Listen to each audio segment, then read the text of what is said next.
Hey guys সকলোকে মোৰ নতুন এটা ভিডিঅ'লৈ স্বাগতম জনাইছোঁ। গমে পাই সকলোৱে আমাৰ মৰমৰ হিয়াৰ আমঠু জুবিন দা আৰু আমাৰ মাজত নাই। জুবিন দাই আজি আমাৰ মাজত নহ'লেও আমাৰ হিয়াত সদায় থাকিব। জুবিন দাই সদায় আমাৰ মাজত অমৰ হৈয়ে থাকিব। ক'বাক লগিন মানে একো মুখত ভাষাই অহা নাই। এইটো ভিডিঅ'টোৰ বনাৰ উদ্দেশ্য এটাই, যোৱাকালি আমিও গৈছিলোঁ জুবিন দাৰ শেষবাৰৰ বাবে শ্ৰদ্ধা জনাবলৈ, জুবিন দাক এবাৰ শেষবাৰৰ বাবে চোৱাৰ বাবে তাৰে কিছুমান স্মৃতি ৰাখি থ'ম বুলি এই ভিডিঅ'টো প্ৰস্তুত কৰা হৈছে। যোৱাকালি আমি ৰাতিপুৱা ঘৰৰ পৰা প্ৰায় 6:30টাৰ মাজত ওলাইছিলোঁ আৰু গুৱাহাটী পায়ে এনেকুৱা মানুহ মানে জুবিন দাৰ অনুৰাগী এনেকুৱা মানে পূৰা কি ক'ম আৰু ক'বলৈ মোৰ ভাষা নাই। তাৰমানে মই ক্লিপ দেখাই দিছোঁ, চাব পাৰে।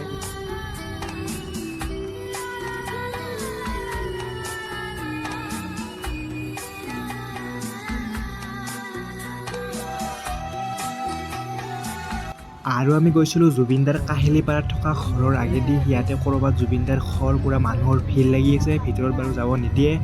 আৰু আমি এনেকৈ আহি পালোঁ সৰুসজাই ষ্টেডিয়াম।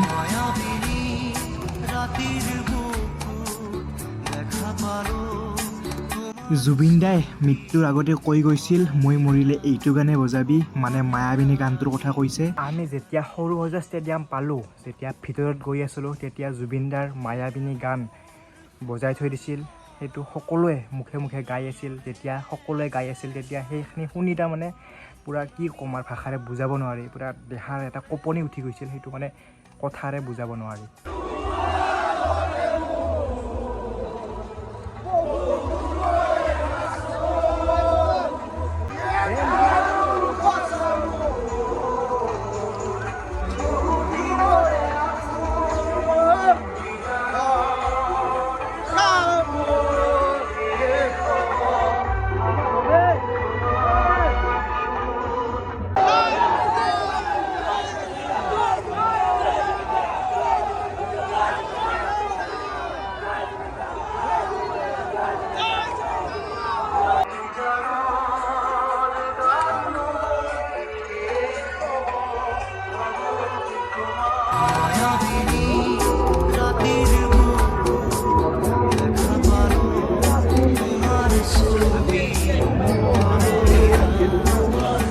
আৰু তাত মানে এনেকুৱা মানুহ হৈছিল, আমাৰ মৰমৰ হিয়াৰ আমঠু জুবিন দাই মৃত্যুৰ পিছতো বিশ্ব ৰেকৰ্ড কৰি গ'ল।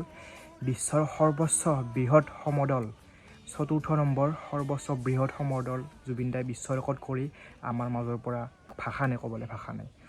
জুবিন দাক এনেকৈ এয়াৰপৰ্টৰ পৰা আনি থকা হৈছে। প্ৰথম জুবিন দাৰ কাহিলীপাৰাত থকা ঘৰলৈ লৈ যোৱা হ'ব, তাৰ পাছত সৰুসজাই ষ্টেডিয়ামক লৈ অনা হ'ব। আৰু আমি তেতিয়া সৰুসজাই ষ্টেডিয়ামতে আছিলোঁ। বৰ্তমান সৰুসজাই ষ্টেডিয়ামৰ পৰিৱেশ চাওক, এই ওপৰত পূৰা মানুহ উঠি আছে আৰু চাৰিওপিনে মানুহ। এয়াই হৈছে জুবিন দাৰ প্ৰতি অনুৰাগীসকলৰ মৰম, ভালপোৱা। জুবিন দাক এবাৰ শেষবাৰৰ বাবে চোৱাৰ বাবে পূৰা হিলদল ভাঙি আহিছে। জুবিন দাক গুৱাহাটী এয়াৰপৰ্টৰ পৰা ঘৰত লৈ যোৱা হ'ল, ঘৰৰ পৰা আৰু সৰুসজাই ষ্টেডিয়ামক লৈ আহাতে প্ৰায় 3টাই বাজু হৈছিল। আমি পূৰা ৰখি আছিলোঁ জুবিন দাক। নিতুল দা, খুৰীমা আৰু মই ষ্টেডিয়ামতে বহি জুবিন দাই আহিব বুলি ৰখি আছিলোঁ। আৰু চাব পাৰে ষ্টেডিয়ামত কিমান মানুহ। আৰু এনেকৈ ৰখি থাকোঁতে জুবিন দাই হঠাৎ আহি গ'ল, চাব পাৰে সেইখন গাড়ী। আৰু চাব পাৰে সকলোৱে পূৰা হিলদল ভাঙি পূৰা দৌৰ মাৰিছে জুবিন দাক চোৱাৰ বাবে।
সদায় সকলো একেলগ হৈ থকাটো বিচাৰে, সদায় শান্তিৰে, সদায় সুস্থিৰ, সদায় শৃংখলাবদ্ধভাৱে এই বাট মুকলি কৰিব বিচাৰে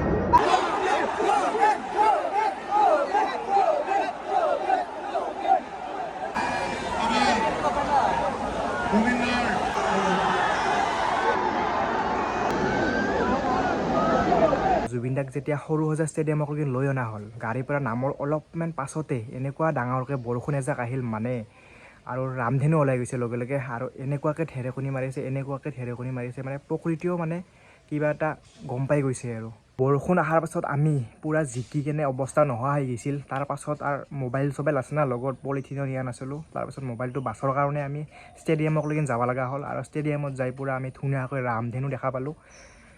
কি ক'ম আৰু, চাওক আপোনালোকক মই দেখাই দিছোঁ ক্লিপবিলাক।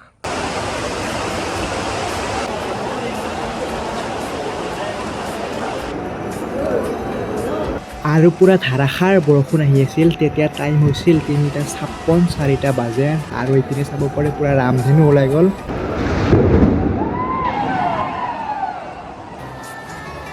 তাৰে অলপমান পাছতে বৰষুণ যাক এৰি গ'ল। আমি যিহেতু বৰষুণ পৰা পাই লাইনৰ পৰা ওলাই গৈছিলোঁ, সেইকাৰণে এতিয়া অলপমান পাছৰ পৰা লাইন পাতিব লগা হ'ল। এতিয়া আমাৰ বহুত দেৰি হৈ যাব, কিন্তু উপায় নাই, দেৰি হ'লেও যিমান ৰাতি হ'লেও আমি জুবিন দাক লগ কৰিহে যাম। জুবিন দাক এবাৰ ওচৰৰ পৰা চাইহে, জুবিন দাক শ্ৰদ্ধাঞ্জলি জনাইহে আমি ঘৰত যাম।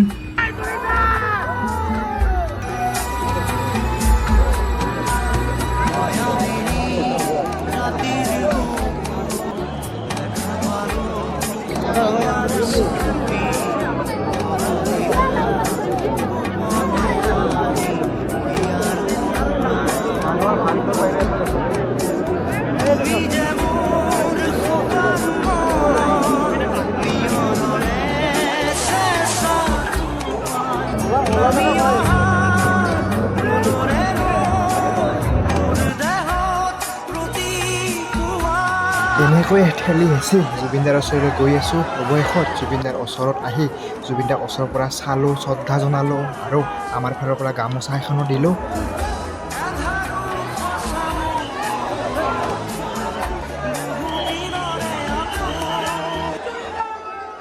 ৰাতিপুৱাৰ পৰা ৰখি জুবিন দাক প্ৰায় আমি 8টা বাজোতে লগ পালোঁ, ওচৰৰ পৰা দেখা পালোঁ, শ্ৰদ্ধা জনালোঁ। আৰু আমাৰ ওলাই আহোঁতে বেছি দেৰি নালাগিলে, লগে লগে ওলাই আহিব পাৰছোঁ। ইয়াত চাব পাৰে বৰ্তমান 8:08 হৈ আছে। এতিয়া আমি ঘৰত যাই আছোঁ, আৰু জুবিন দাৰ অনুৰাগীবিলাকে এনেকৈ মানে পানী দি আছে, পানীও এটা লৈ লওক।